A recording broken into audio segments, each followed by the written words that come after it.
Hey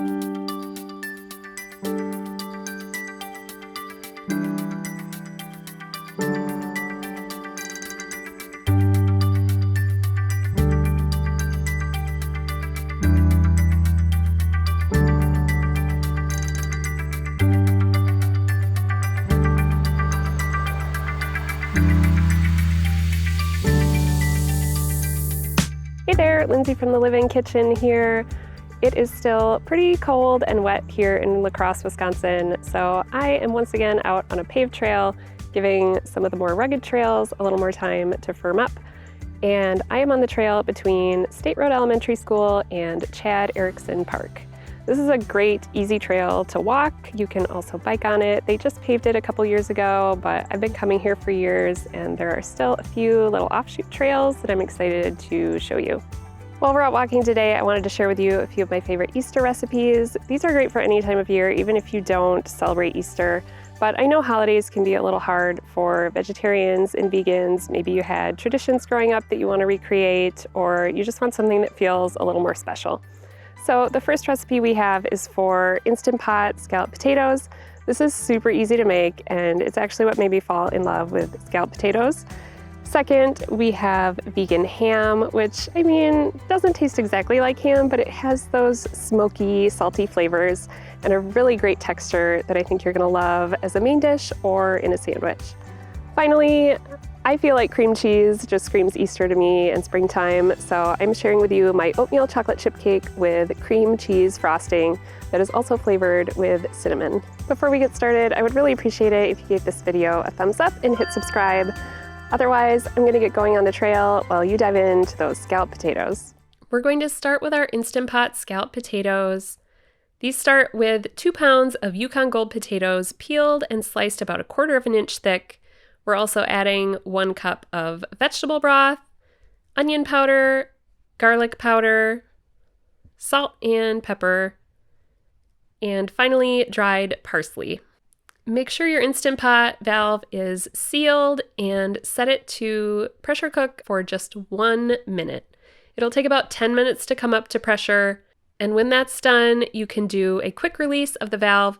I like to put a little towel over the valve to help control any sputtering that might happen. And once that valve drops, you can open up your pot and remove your potatoes. You can put the potatoes right in a baking dish. I used a 2-quart dish, but you could also use an 8 by 8 inch baking dish or a large pie plate. Set your Instant Pot to saute and add your heavy cream as well as 1.5 cups of cheddar cheese. Whisk that together until it's nice and melted and you have a delicious looking cheese sauce. And then you're just gonna pour that sauce over the potatoes in the baking dish. Unfortunately, it doesn't all happen right in the Instant Pot. We're doing a little broiling here, and I'm adding a little more cheese on top to make them extra cheesy. And then just broil that for a couple minutes until the cheese has melted and it's lightly brown, and top with some extra parsley. You could skip the broiling if you really just don't want to use your oven. Just pour the cheese sauce over the top of the potatoes and call it done. That's totally fine. This makes such a great side dish. I love how cheesy it is. These are my favorite scalloped potatoes ever. You might be from Wisconsin if you put cheese on top of your cheese sauce, but seriously, those potatoes are so good. They come out so tender. If you haven't tried cooking in the Instant Pot before, it's definitely worth a try. There are so many great details that they put into this trail that I love. They have these pedestals that share children's books as you walk along. There are benches for sitting and resting. I love this bluff face that peeks out from the trail. I was actually out hiking here a few years ago, and it was right around the same time of year, but we had a huge late snowstorm, and it was just the most beautiful thing you've ever seen. One of the little offshoots I like to take is near the middle, and it's kind of an intense little hike up, especially after the rain washed it out last summer, but it takes you right up to the top of the trail, and it's just a nice little shortcut if that's where you want to go. I'm going to show you the other way to get up there, but in the meantime, let's take a look at that vegan ham. For the vegan ham, we are using tofu, and it has a marinade and a glaze. It comes out super crispy on the edges. We'll start by whisking together our marinade. This starts with beet juice, olive oil, tamari or soy sauce, ketchup, liquid smoke, maple syrup,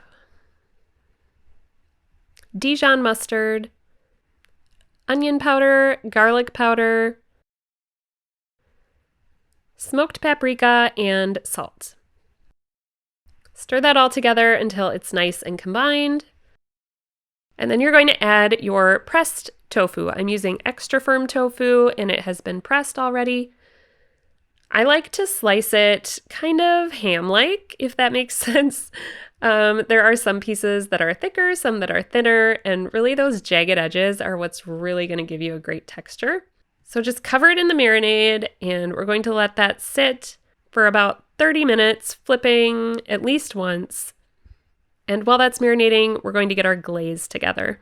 The glaze is similar, but it starts with pineapple juice. Again, we have beet juice, maple syrup, Dijon mustard, melted vegan butter, brown sugar, a little liquid smoke, and salt and pepper. Stir that together until it's all combined.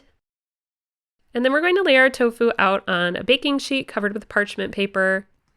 And you want to spoon about half the glaze over the top of the tofu before you bake it. We're going to bake it for 22 minutes at 375. And then you want to flip the tofu and spoon the other half of the glaze over the top.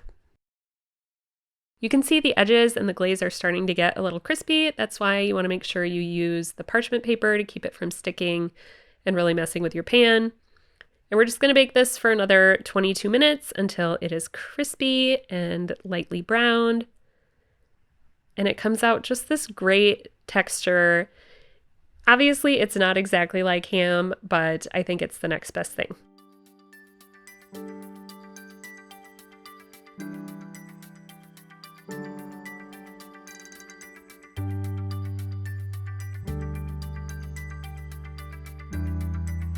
What do you think? Are you going to give vegan ham a try?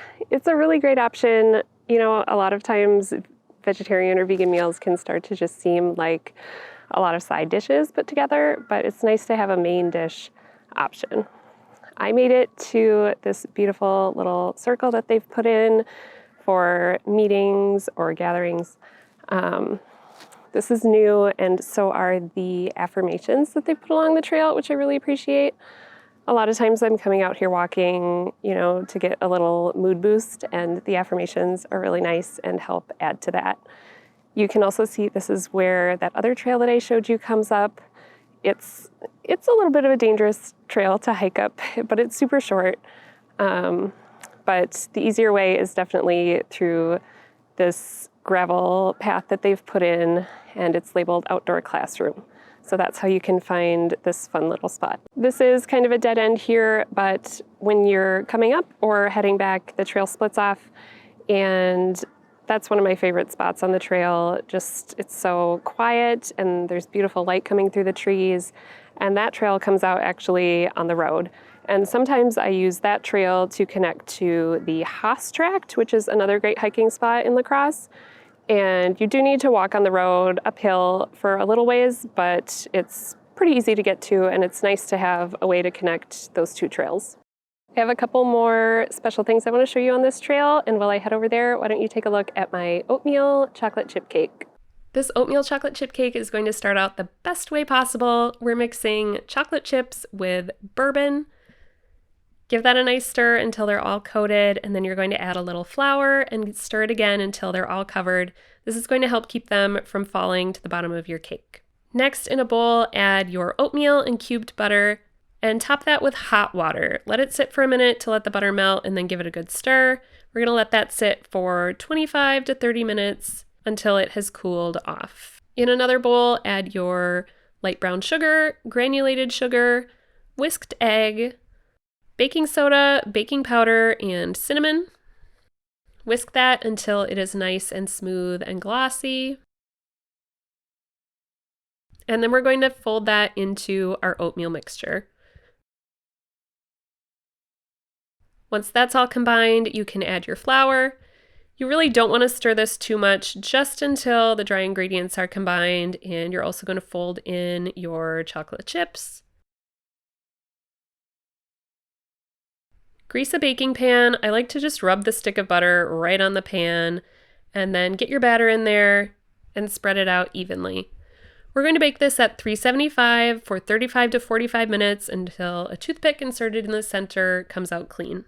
Let it cool on a wire rack for at least 30 minutes before you frost it. To make our frosting, we're going to mix together some butter and cream cheese. Once those are nice and smooth, add your powdered sugar, as well as cinnamon and vanilla. If you wanted to add a little bourbon here too, that would be totally fine. Mix it until it's nice and smooth and then just spread it over the cake. This is such a soft, delicious, fun cake. There's so many flavors going on here. I think it's perfect for Easter or Mother's Day, special occasions, or even just it makes a great snack cake.